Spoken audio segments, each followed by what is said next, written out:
Sur le front du Covid, le confinement semble commencer à porter ses fruits en Martinique, où le rythme des contaminations marque le pas. En revanche, la situation demeure extrêmement préoccupante en Guadeloupe, où on compte une dizaine de morts chaque jour. Les hôpitaux sont submergés, des malades sont transférés vers l'Hexagone. Constance Meyer avec Guadeloupe la première.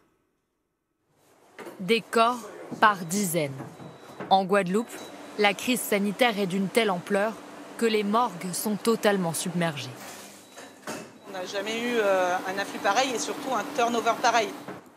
Pour préserver les corps des défunts, des containers frigorifiques ont été installés en urgence sur le parking. Mais eux aussi seront bientôt remplis.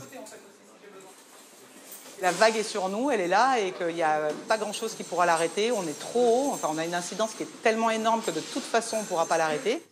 En Guadeloupe, le taux d'incidence explose.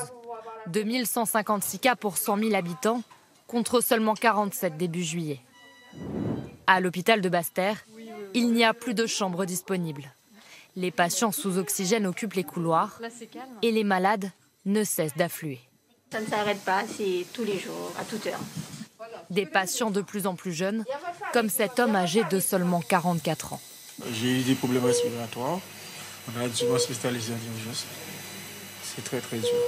Voilà, sincèrement, il faut vraiment se protéger.